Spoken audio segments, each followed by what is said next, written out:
live from Omaha, Nebraska. The chief executive of Berkshire Hathaway's Big Four investments were here over the weekend. These are the companies that Berkshire Hathaway is the largest investor in for big blue chip stocks. IBM's Ginny Rometty, American Express Ken Chenault, Coca-Cola's Muhtar Kent, and Wells Fargo's John Stumpf. Together, they represent over 60% of Berkshire's $117.5 billion portfolio. I sat down with the group and asked them what it's like to have Warren Buffett as their biggest shareholder. Warren has been with us the longest, and he owns 14.88%, but who's counting?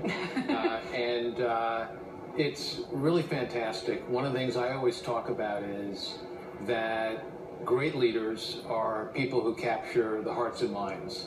And Warren captures your heart and mind because he's so passionate, so engaged, so authentic, and he wants to win. And so this disarming manner masks this fierce competitor, but he's a real gentleman. Anybody have things to add to that? We've been very fortunate to have Warren not only as our largest shareholder since the 80s, but also on our board for 17 years. It's been a wonderful journey, and it continues unabated. And he was at our annual meeting this week on Wednesday.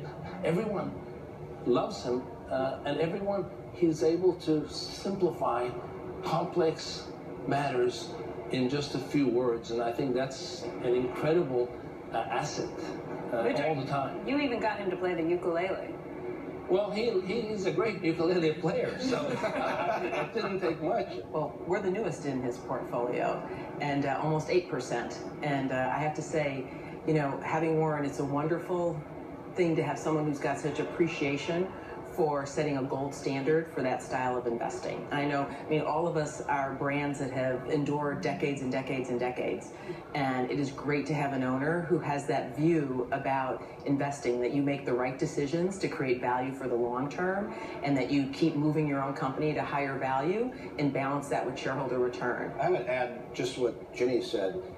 I talk to him not often, but maybe once a month or so, and it's generally about very long-term things. And I said, Warren, you're 84 years old, and he's talking about things 10 and 20 years out. He really has long-term views, and he understands the core elements of what builds shareholder value over a long term. It's so refreshing because we all have analysts we meet with every quarter, which we also love. But equally, but we really like our long-term investors. You know what's really interesting, I think, is Warren's long-term commitment, but the fact that all of our companies have really strong brands, and yet we're working with someone who probably has one of the strongest personal brands in the world. And so I think the congruence of having someone who really believes in a very strong reputation and sustainable long-term performance is absolutely critical. Well, Ken, let's touch on that point. You said that he has a very strong world brand himself. Is he different from other shareholders? Is it different dealing with him than it is other people, or is it just the perception because we know who he is?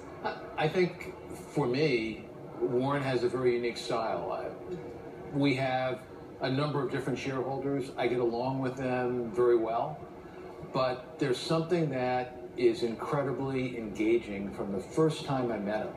I agree with Ken. I find him both inspiring. We learn, but I bet I don't share a unique sort of experience that he asks more questions. Mm-hmm. And it is questions, and great questions, and whether they're about the long term, about competitiveness, and it's just, you know, he listens more than he actually talks.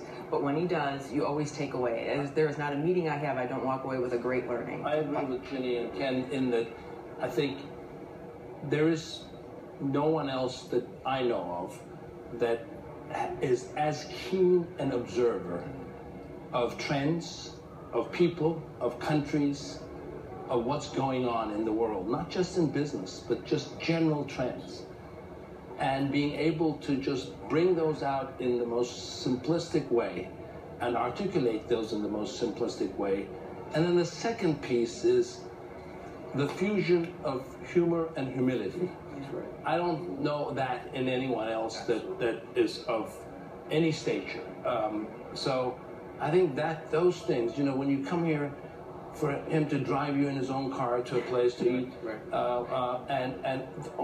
those are really important things. So, you know, if you say, Becky, what advice? It's not just something that comes out of his mouth. It's about his whole attitude about the way he lives and the way he adds value to everybody that he's in touch with. Being picked up by him in his car is a real thrill. He comes to the airport, he picks you up, and he drives down, and you go to the, you know, either Garages or Piccolo Pete's into the room he is in, and he says, they'll say, what do you want, Warren? And Warren says, I'll have the usual. And I thought, well, you know, I'm a usual guy. I'll have the usual also. I didn't realize the usual was a T-bone steak with a side of fried chicken, mashed potatoes. I mean, it is a big plate of food. He loves it. Don't forget the cherry Coke. Exactly right. And he also might take Dairy Queen. But, exactly. But I think one of the things that, to me, personifies Warren, and I think we've all had this experience, right? You call Warren, how are you doing? Never been better. Oh, yeah. That tells you that he's always looking to the future, and it's informed optimism, because this is not someone who is afraid to face reality and to tell you what the deal is, because he has a mind like a steel trap. But that phrase, I think, really personifies what Warren Buffett is all about. Again, those are the CEOs of the big four companies that Berkshire Hathaway has in its portfolio. And Warren, the thing that struck me the most from hearing from them is that every one of them said it was your long-term vision that they appreciated the most.